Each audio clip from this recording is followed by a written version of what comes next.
Ainsi, nous pouvons peut-être ouvrir le débat sur les deux aspects, effectivement, l'actualité de la pensée, c'est de l'analyse qu'il ferait effectivement de ce processus constitutionnel, d'ailleurs, qui a eu lieu il n'y a pas si longtemps au Maroc, ainsi que des élections, des pratiques électorales ces dernières semaines et prochainement encore. Donc il y aurait des choses très intéressantes à souligner.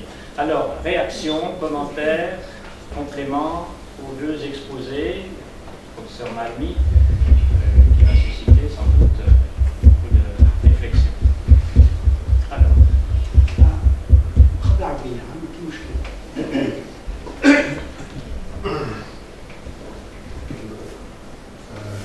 Je voudrais d'abord remercier le professeur Abdel Malmi,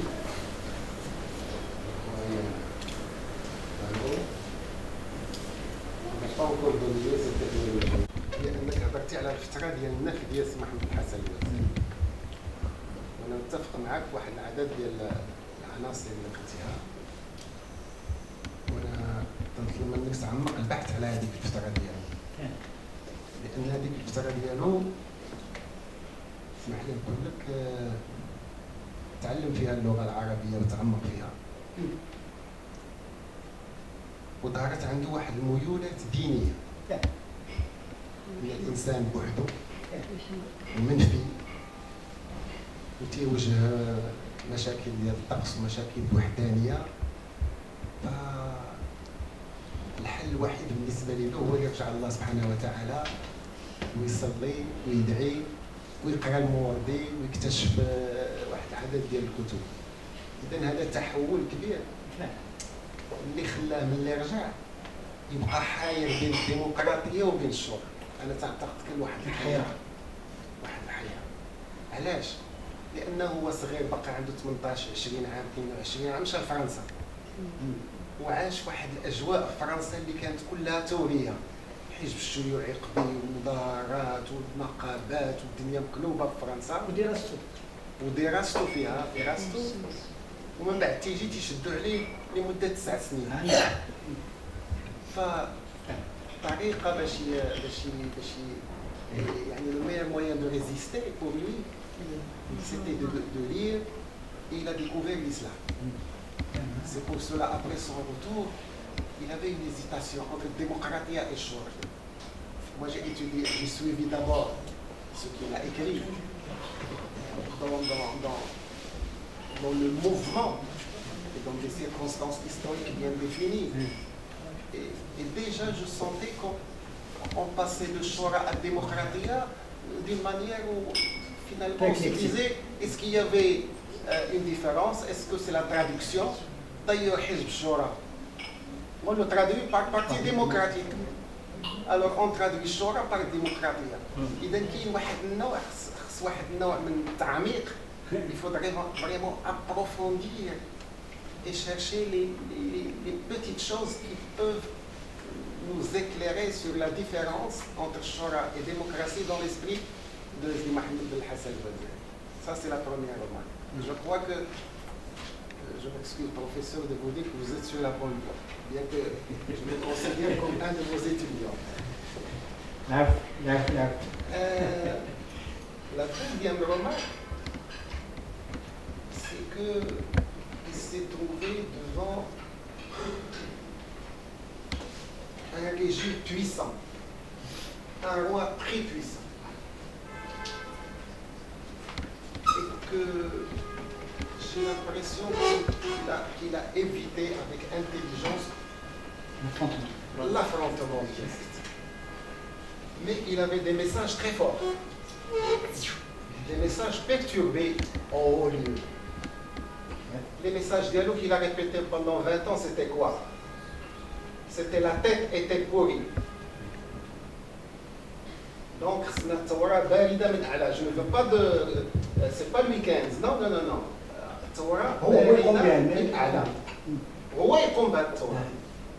Que le Maroc était malade. Le corps était malade. Et qu'on est obligé d'opérer, de faire une grande opération, une intervention chirurgicale. c'est-à-dire la corruption, c'est ça l'opération. Mais seuls les médecins spécialistes peuvent faire cette opération. Donc c'est le schéma directeur de sa pensée qu'il a présenté de différentes manières, de différentes, je ne sais pas ma appellation, selon façon pragmatique, selon les circonstances. Merci. Selon les Bonjour les amis, mes collègues. Je voudrais excuser pour j'avais un engagement pris avant. C'est voilà. Ça serait peut-être possible. Bon, je m'excusais pour mon absence pour la matinée. Et là, bon, je vais un petit peu poser quelques questions qui pourraient peut-être paraître un peu... Oui. Paraître peut-être un peu osées, mais c'est le fruit d'une recherche historique et c'est le fruit d'une expérience d'un chercheur. Bon, première remarque donc relève de quand on évalue la pensée d'un homme politique ou même d'un penseur autre qu'un homme politique, bien sûr il y a son histoire et les conditions de production de cette pensée. Et souvent on ne met pas assez le doigt sur que la personne n'est pas la même durant toutes les périodes historiques. La personnalité, quelle qu'elle soit, et Mohamed Ould Hassan El-Ouazani est une personnalité exceptionnelle dans la mouvance nationaliste marocaine. C'est une figure de proue intéressante, mais il n'a pas échappé à cette évolution, comme celle de l'émir Mohamed Ben Abdelkarim Khattabi. Il n'y a pas qu'un seul, il y a 4 Abdelkarim Khattabi à chaque étape. C'est la même chose pour Hassan El-Ouazani. Il y a donc des étapes importantes, donc il faut nuancer les moments de production de cette pensée en les mettant dans leur conjoncture et dans l'évolution profonde de la personne elle-même. Le Ouazani que je connais des années 30 et 40 n'est pas le Ouazani des années 60 et 70. Il y a un changement, je ne vais pas dire radical, mais quand même d'importance. Il est important. Donc c'est une première remarque. La deuxième remarque, c'est que les leaders importants, les penseurs, entre guillemets, de la mouvance nationale démocratique, j'ai mis entre guillemets, je vais l'expliquer, parce que quand on est dans la politique et qu'on est dans l'activité quotidienne, la caractéristique marocaine, c'est qu'on ne produit pas de pensée. Et la pensée qu'on produit, c'est une pensée justificative de l'action. Il y a l'action d'abord, il y a la justification. Et ce qui fait que nos penseurs de la mouvance nationaliste ont produit quand ils étaient à l'écart, quand ils étaient un petit peu loin de l'action militante quotidienne, etc. Que ce soit Ben Ouazani, que ce soit El Fassi, que ce soit Ben Barka, que ce soit Abdallah Ibrahim après, ils ont tous produit au moment où ils étaient en dehors, avec une distance avec le... Donc il y a des écrits légitimement une action politique, et il y a des écrits de réflexion qui sont plus profonds là où il y a. Alors dans cette profondeur globale, la pensée de la mouvance nationaliste, et ça c'est des hypothèses, c'est à discuter, je le donne à discuter, c'est une pensée qui aspire à la modernité, mais qui n'est pas arrivée à produire sa modernité. Elle est restée à l'antichambre de la modernité parce qu'elle hésite devant 3 grands seuils importants. Ça, je dis tout le monde, hein. C'est d'ailleurs le sens de ma communication dans le livre qui a été publié là. Donc, il y a le seuil de l'islam, il y a le seuil de la monarchie, il y a le seuil de la Oumma, panarabisme, parce que je n'emploie pas le mot nation. Je ne traduis pas Oumma par nation, ça aussi c'est une autre ambiguïté. Alors ma question, c'est s'il y a cette caractéristique commune à tous ces penseurs, quelle est la spécificité de Hassan Ouazzani? Moi, j'avance c'est une piste de recherche. C'est ça, disons, il a toujours répété et répété, c'est le lien de droit. Établir le lien de droit dans les relations entre les différents acteurs et entre les acteurs et la population. Je crois qu'il était, Al-Fassi était un peu plus en parlant du contractuel, mais lui c'est le lien de droit à la quotidienneté, pas seulement avec le... Je crois que c'est, mais je soumets ça à votre discussion. Troisième chose, là en parlant de démocratie et en parlant de Shura, etc., à ce jour, à mon sens, à ce jour, dans la pensée marocaine, surtout dans le discours politique, on ne décortique pas bien ce qu'on veut dire par démocratie et surtout par légitimité populaire. Ce qui fait qu'à mon sens, même la constitution actuelle, c'est une constitution conservatrice qui ne donne pas de place à la légitimité populaire. Parce que dans la hiérarchie des légitimités, dans n'importe quel régime, même les régimes monarchistes européens, il y a plusieurs légitimités. Il y a la légitimité religieuse, il y a la légitimité... Mais c'est quelle est la hiérarchie des légitimités religieuses? Ce passage-là vers cette légitimité populaire à mettre dans une perspective, dans une pensée de démocratie marocaine n'a pas été fait. Et tous les leaders, tous les penseurs ont hésité. Et même actuellement, il y a une hésitation, il n'y a qu'à suivre les discussions qui ont été faites en 2011 sur la Constitution et voir est-ce qu'elle avance par rapport aux autres. Elle avance au niveau quantitatif sur certains droits, etc. Mais sur le fait, est-ce que la légitimité populaire est suprême par rapport à toute autre légitimité? Absolument pas. Il y a toujours la légitimité royale qui est suprême par rapport à toute autre légitimité, soit-elle légitimité populaire. Là, merci. Bonne question. في الواقع هذا الرجل مظلوم والافراد ديالو تمام مظلومين، لان المغرب عندنا فيه التأتيم على الاعلام الحقيقي، وهذه الندوات يلزم الكثر منها باش الناس يعرفوا شكون هذا الراجل هذا.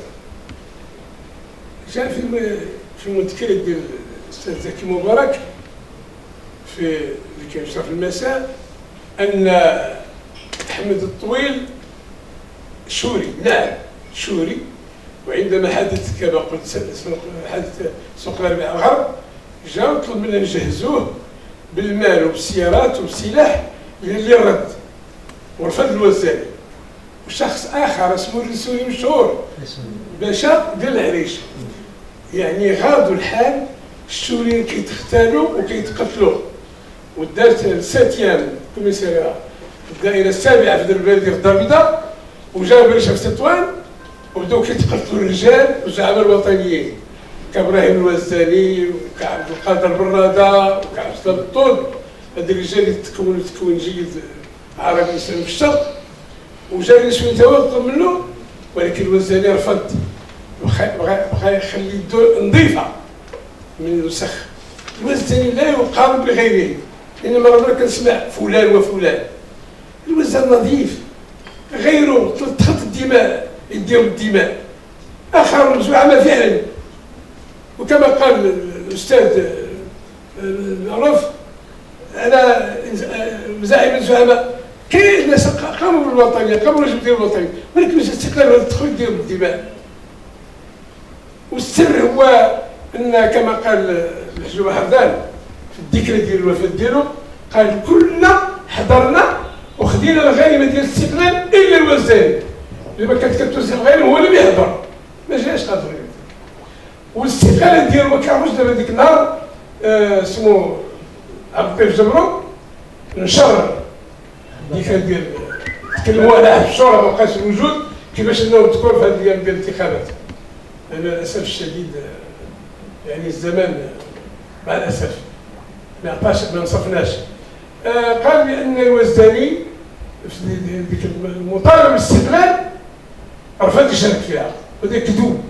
الوزاني كان في المنفى كما قال الاستاذ صديق في ايزر فين شاد في غادي ومشى عند حسن بن شكور باش يقول له الخبر يخبروا بالقضيه 11 ديال عبد الهادي بوطال قال الحقيقه كان اتفاق بين المهدي ومركب عبد الهادي بوطال باش يكون مذكره وحده ولكن الاخرين بغاو يديروا واحد بغاو يكونوا هما اللي واطنين وحده والقاضي ديال المولى وزير الدوله مع الحسن الثاني وداها غير القاهره وكان في الدوري كان المغرب هو اللي مسؤول عنها كان هو اللي ترأس مؤتمر افريقي يصير في القاهره كان رافد ديال الحاج الماهي الله يرحمهم جميعا ولما رجع وقال الحسن الثاني الله يرحمه عين محمد العربي العالمي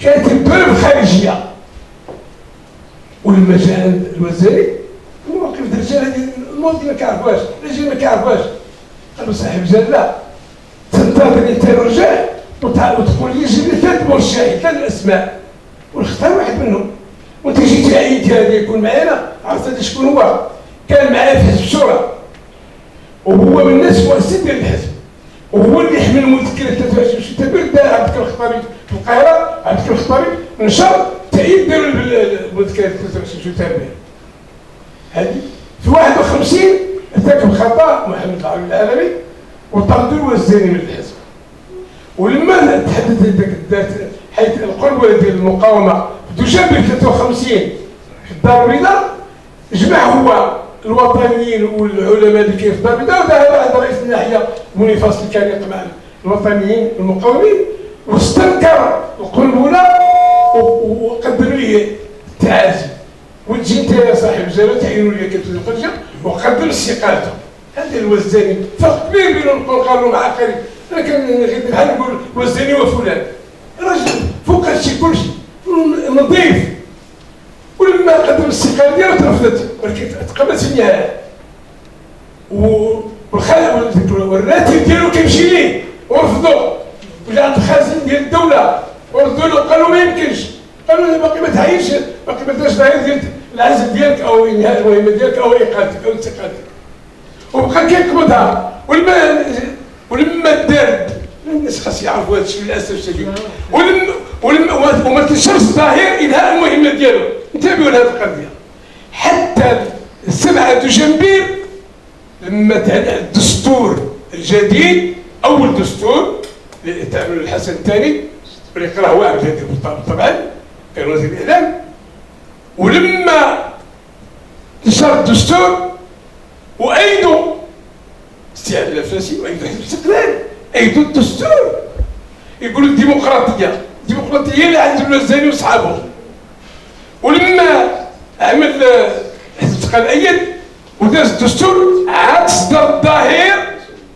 بموافقه انهاء المهمه ديالو لماذا؟ لانه نشر في الجريده في الدستور ما يلي نريد ملكيه دستوريه لا دستور ملكي وهنا جا الظاهر تنهي المهمه ديالو خصنا ننتبهوا لهذا خاص الاجيال تعرف كما قال بولا الاستاذ مالو غنمشيو حنا وهاد الاجيال ما غادي يعرفوا والو هي كاينه كتب لكن الكتب نقول لكم واحد القضيه اخرى خطيره خصكم تعرفوها نشرت كتب دارها الاستاذ مانيلو وعز العرب الله يرحمه وبيني وبينكم تجمع تشترى كتشرى باش ما تبقاش في السوق دابا انا كتاب نشر من طبعا في المشوار شريت فوق 5000 درهم ديال الكتب دارها الاستاذ جزاه الله بخير وحيد محمد استاذ راه كاين في الرباط شهداء وجلادون يعني المقاومين السوريين والمقاومين العظماء اللي هم اكثر من الشيوخ المسيحيين هم الهلاليين قتلوا وعذبوا هذا الكتاب ما كاينش شريت انا كنشريو كنوزعو مجانا ما عنديش فلوس انا غير يا 5000 درهم اللي عندي تكسر هذا بالريشه وجنا بشكل الناس ما كيعرفوش شوف يعني المشكله ولينا كنعيشوا في محنه كنعيشوا في تعتيم ما كاينش الحقيقه الشعب ما عرفش الحقيقه الانسان ما عرفش الحقيقه للاسف الشديد نتمنوا التوفيق نتمنوا المزيد من هذا وشكرا للاستاذ حوريه والاستاذ سيف الوزاني والسي معروف الدافعي اللي دار لنا هذه المؤسسه بعدا نجيو غير كان يقول المثال نقول لكم بغيتنا فيها. السلام عليكم. الله يجازيكم بخير. انا هذيك 20 سنه باش قلت لنا لا حريه تبحث على طه الله يرحمه سي محمد الحسن الوزيري. العلم اللي عندنا قلتها للحاج احمد معين وهذه دار 16 سنه، وهو سي محمد الحسن الوزيري في الملفه ديالو فسر 25 حزب من المصحف الكريم القران الكريم. خصنا قالوا راه في وزاره الخارجيه الفرنسيه الا كانت كاينه بحثوا الباحثين ما كترحبكم وجازيكم بخير. وانا لا حريه نعرف نحقها تمشي تبحث، ما كانش اللي غادي يقد يحصاها. والدكتور زكي مبارك الله يشافيه ويعافيه هذه تا واقيلا 16 سنه ملي قلت للحاج المعين قال لي طلع انت راك بحال واحد في وليداتي، حتى زكي مبارك راه واحد من وليداتي. انا ما عمري هاني كنقول لك نحقك انت تبحث وكنعرف لك طويله في هذا الباع. الا كان خصك اللي يعاونك هاخذ مع جنبك انا نعاونك. هذا اللي عليا. السلام عليكم.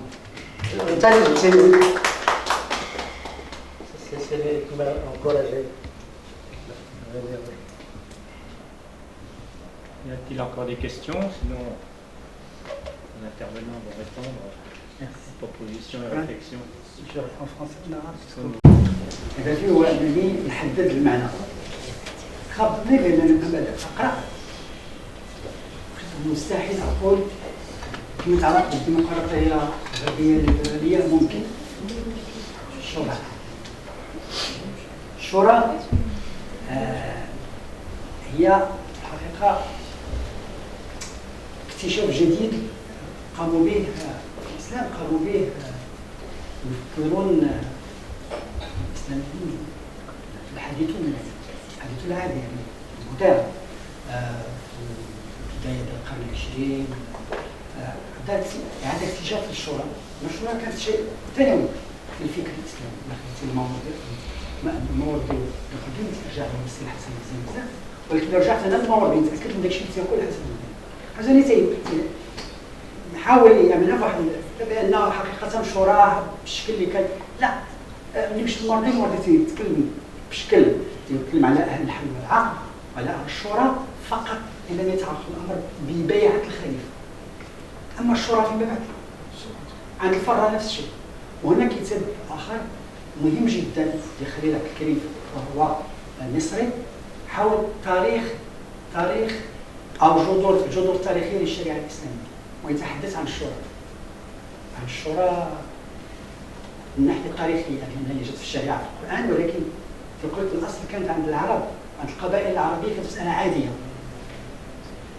فالاكتشاف ديالها في الواقع جمع عند الناس المؤثرين بالافكار العصريه، يعني المسلمين المؤثرين في مصر، العقاد تبع العقاد اسمه محمد العقاد على هذه المسائل. نرجع مثلا عن ارسلان شكيب ارسلان في لماذا تاخر المسلمون وتقدم غيرهم. ما كانش اسم الشورى تيدور، اللي تيهمهما هو كل ما هو افكار مفاهيم سياسيه تبقى الاسلام، كل ما هو تقني تكنولوجي عصري كذا ناخذوه معنا. يعني هنا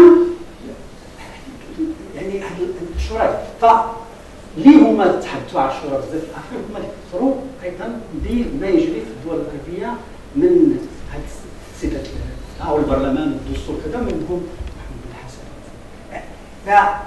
يعني ملي تمشي توجد هو المثال ديال الشورى في الاسلام، محمد بن زيد يقول لك كان فقط في عهد الخلفاء، في عهد النبوي، في عهد الخلفاء الراشدون والامراء والملوك او الخلفاء الهداة من اللي يتبعوا نفس الشيء فقط. ما تعطيش بالضبط. اعطينا مثال شنو اللي يمكن تطبقوه، تلقى في المبادئ العامه تيقولها. رجع نشوف الشورى والاسلام عند الله ياسين، عند الاسلام ياسين، فهو العكس تماما اللي تيقولوا تنطبقوا نفس الانطلاقه، ولكن تيمشي بنتائج مغايره تماما. الاسلام ياسين عند شفتها عند جري العقل العربي، العقل السياسي العربي نفس الشيء. تنطلقوا من ان الشورى الإيمان الشورى الإسلامية وكذا وكذا ولكن تمشي من بعد الديمقراطية الحديثة نفس شو اللي كان فقط الإسلاميين هم اللي تعبوا هذا اللي ديال الهدف ديالي كان في البداية هو أنني نبحث في المعنى ديالها المعنى ديال الديمقراطية لكن وجدت شيء آخر وبدأت منهجية أخرى لأن ما بغيتش نفرغ نفسي في يعني أول خطاب المزني انطلاقا من قناعاتي أنا الشخصية لا بغيت نشوف شو بالضبط قال هو بدون يكون أنا مدخل وإن كان أنا عندي طبعا ميولات ديمقراطيك قال الحسن على الجوي خلي كلمة نكتبوا على السياسة نحن متحيزون للديمقراطية تيمشيو للتراث جوج مسائل إما أنه تيشوف التراث مسائل مشيعة فيها ما يمكن يقول يعني أنها فيها ديمقراطية كذا فقط ياخذ لنا وهنا أو كيف يعمل هو رجع هو انتقد العقل العربي كيفاش تكون كله وتكون على الاستبداد وانتقد هذا العقل العربي على الاستبداد وعطاه طريقة أخرى باش يمكن يأول ما جاب الشورى في الإسلام يعني فعلا هو موضوع شيق ويجلب وجداد ولكن لما تمشي تبحث يخاطبوا هذا الشيء على الكتاب كامل حتى على الله ياسين الإسلام ياسين تعطيوه يقول لك شنو الشورى من بعد حنا تنقبلوا بالعكس تماما تنقبلوا بالديمقراطية ولكن كمرحلة اللي ناخذوا الديمقراطية ونتقوروا إلا ما تقويناش إلا درنا تصويت ونصوتوش علينا معناها حنا خطأنا في تفسير ما معناه الحكم الإسلامي ولكن إلا شوف تصوتوا علينا معناها هذا هو اللي بغا إذا نطبقوا برنامج ديال ذاك الساعات الدولة على المنهج النبوي الخليفة وكذا ومسائل يعني الطريقة التقليدية والجماعة المسلمة يعني تشوف يعني هنا تنظرش أنا السير وزاني الاتجاه ابدا مش بالعكس هو واجه الملكيين كتشوفها ماشيه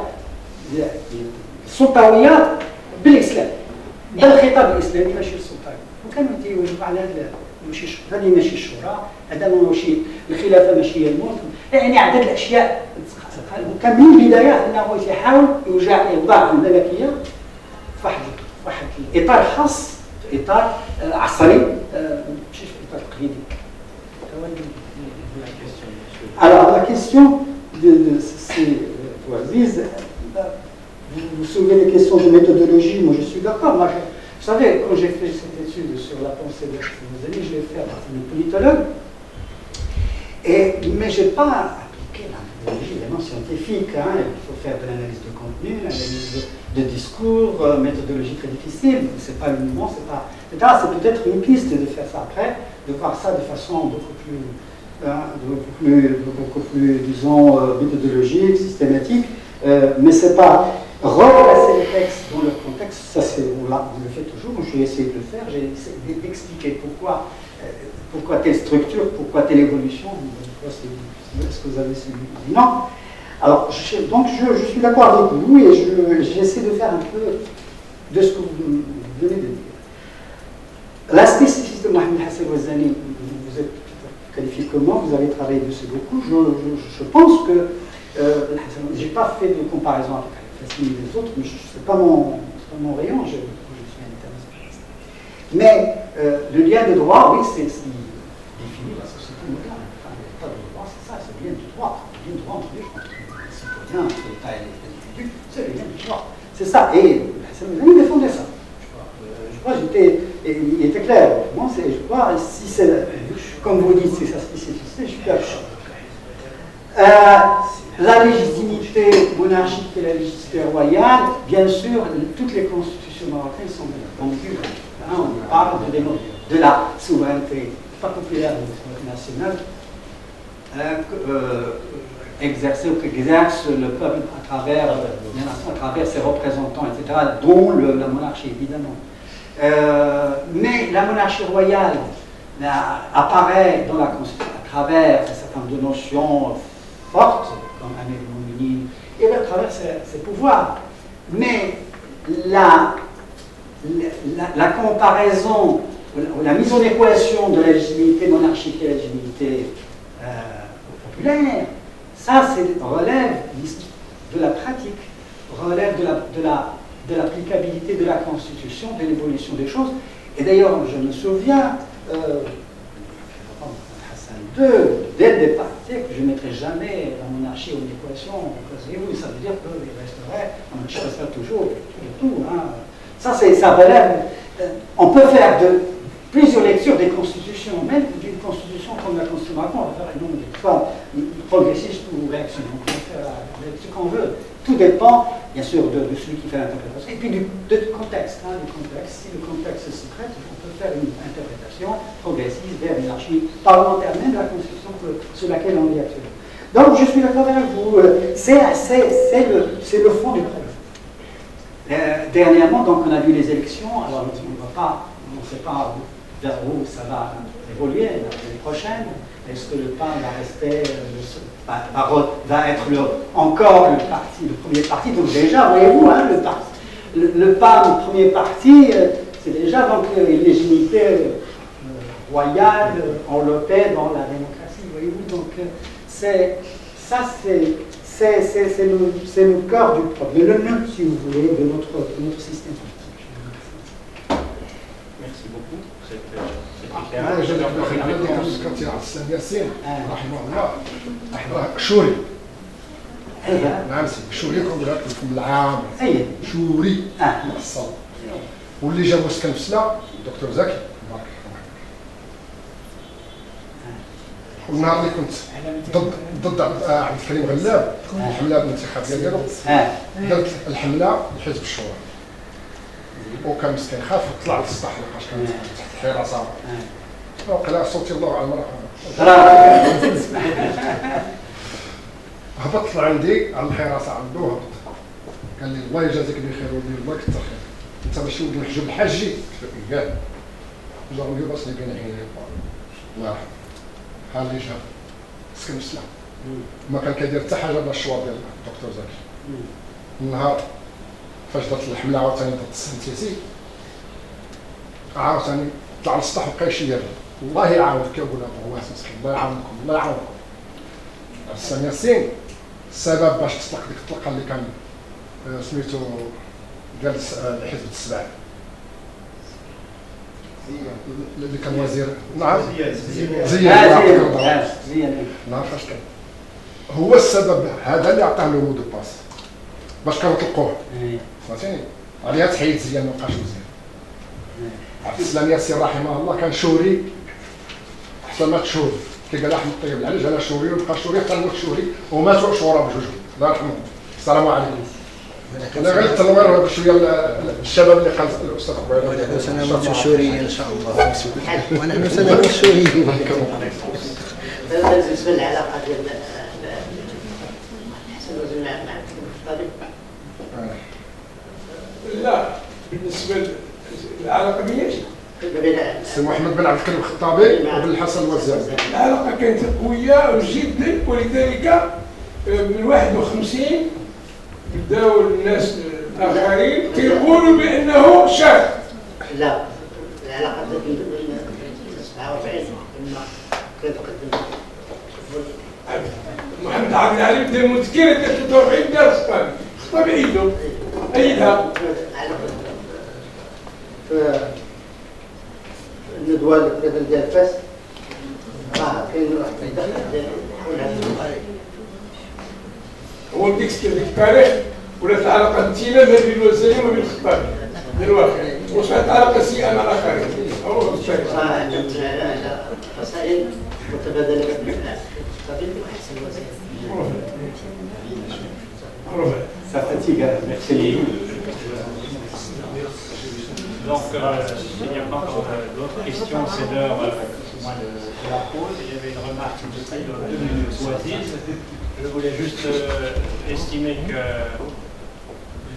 la question posée par M. Bouaziz, effectivement, peut être aussi évaluée à différents niveaux dans une perspective de progression de la démocratie. Par exemple, on peut très bien imaginer une légitimité populaire, explicite, claire et nette, déjà au niveau local. Personne ne contesterait qu'il y ait une vraie démocratie dans les pratiques et dans le discours au niveau local. Au niveau régional, ça devient limite parce qu'il y a effectivement déjà l'État qui apparaît, le principe au niveau des communes. L'État devrait être subsidiaire. Donc ayant à imaginer un développement de la légitimité populaire par échelon, c'est quelque chose de faisable et qui se sont faits dans d'autres pays. Voilà. على ذكر القضيه ديال الانتخابات الجماعيه وكذا ما في واحد الوزني قبل الانتخابات 1960 المحليه كانت اذا فعل واحد النظريه défendait une théorie de la démocratie par l'eau, pas la révolution. Parce qu'il y a une confusion dans en communication des colloques de 98. Démocratie par le haut, c'est pas la révolution, pas démocratie par le haut et démocratie par le bas. Alors, la partie Istiqlal, le pouvoir à l'époque, dans les années 50, voulait une démocratie par le bas. C'est-à-dire commencer par les élections communales, puis les élections législatives, puis les etc. Enfin, on a construit, etc. Lui, il voulait une constitution, des élections législatives, et puis les élections communales. Donc c'est ça, et puis il a accepté finalement, même malheureusement, il a été déçu par l'organisation des élections. Il y avait encore une question, une intervention. السادة الدكاترة والأساتذة أنت تطلع على مائدتكم.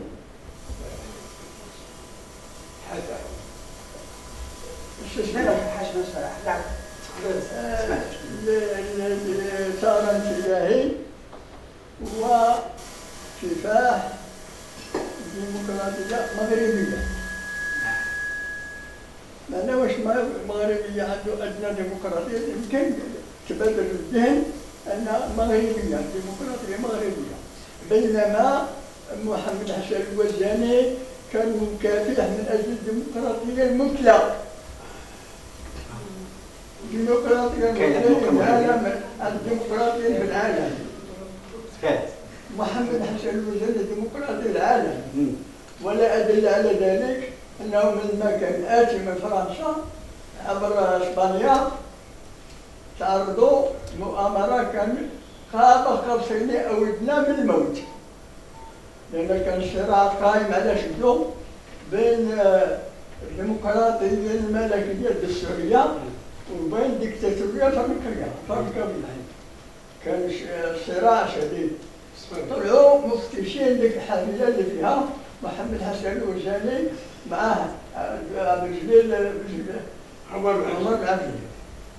لما طلعوا صابوا شكون ما هادو انصار الملكيه الدستوريه الديمقراطيه. كانوا الصراع بيناتهم اللي خرج على شي واحد من الانصار الاخر كيقتلوه ولا. محمد حسن الوزاني صابوا عنده جرائد لما حطوه قال تهبط صار العمر بن عبد القريب بعد مني. محمد حسن الوزاني ندير نفسه الخطر والرفيق ديالو قال له نزلوه كان قاب قرصين أودنا كما قال هو من الموت، ولكن عملوا المفتشين صاج مع الناس ديالهم قالوا له هذيك الديمقراطية هذيك معانا هذاك. صادروا له هذوك الناس وشداوه مشى وعطاوه شيك بياض. قالوا توكل شنو خاصك دير المال باش انت مناضل ديمقراطي مسلم.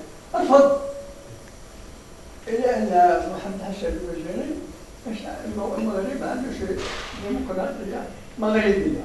يعني كان عندك الحق لانه كان تينتقد الناس، كان تنتقد الديمقراطيه كما هي مطبقه في المغرب. يقول الديمقراطيه على اللون المغربي، على اللون المغربي او المغربه، الديمقراطيه المغربه كان ينتقدوها وكان يتحدث عن المتنقرطين والمتدثرين الذين يتدعون الديمقراطيه وينتحلونها الى اخره.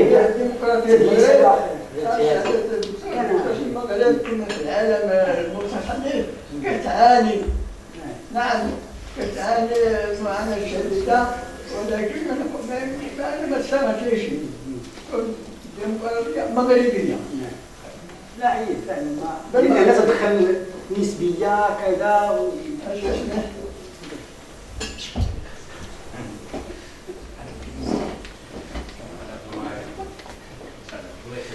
وضح يديرني ما قال الشيخ غزال اي تبغى قبل ملي تيجي الذكرى في المناسبات الله يطول عمره فتح ليه هذا الحوض وهو حنا عاشرنا المرحوم في اخر ايامه في طنجه اللي تعاودت لنا هو ما يقدرش يقول لك هادشي هذا. كانوا سيدي في اسبانيا جالسين عند واحد تعيط له حاجه مخترعه حربه قرطبه، وبالحسن قال له يا ودي واش عندك شي وسيله كيفاش نوصل عند الوزير الخارجيه ديال اسبانيا، كان داك الساعه الجمهوريه او شي حاجه ماشي في الثلاثينات قال له علاش؟ قال له اديني لعنده. مشى لعنده باش تيتذاكر معاه على استقلال المغرب على الشمال هذا قال له شنو هي المطالب ديالك؟ قال له مثلا الحريه والديمقراطيه وهذا وهذا وهذا. قال له هو السنيور الوزاني هادشي حنا ما عندناش تطلب الناس هادشي اللي قلت لكم هادشي تطلب انت حنا ما عندناش في اسبانيا فيها فرانكو هادشي فيها فرانكو كانت الجمهوريه ما حنقدرش نرجع للنقطة اللي قلت فيها الديمقراطية، الشورى، الإسلام في هذا الأمور. نرجع للأصول. أصول قدر عليها هشام جعيد في الفتنة. الخلاف الأول اللي وقع في الفتنة الكبرى. الخلاف الأول اللي وقع في الإسلام وبداية التفكير في هذا الأمور في الحرب ضد الجمال اللي كان فيها من جهه علي ومن جهه عائشه، كان علي ومن جهه عائشه، ولكن اساسا كاين طلحه والزبير من هذا الجهه وكاين علي من هذا الجهه. المفكرين تاع ذاك الوقت كيقولوا الا مشينا مع القران راه من ساهم في سفك دماء المسلمين فليتبوأ مقعده في النار، والا مشينا مع الحديث النبوي راه العشره مبشرون بالجنه. عندنا هاد ثلاثه حسب القرآن خصهم يكونوا في النار، حسب وقع هذا النقاش. هذا النقاش الاول اللي غادي يعطي التوجه اللي غيعطي المعتزله فيما بعد. هذا التوجه كيناقش هذه الامور واش ممكن تحسن بالامور.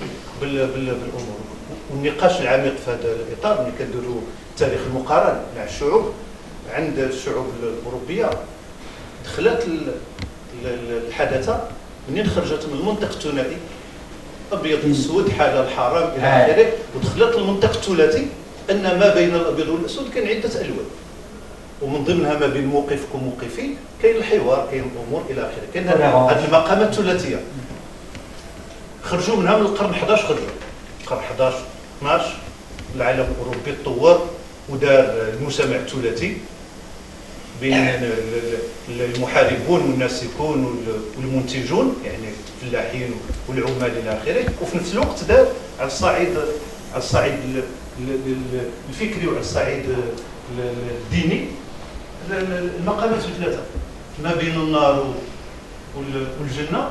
خلق لو بيرغاتوار. كاين مقامات ثالثه اللي كيمر منها الامور الى اخره وتطوروا.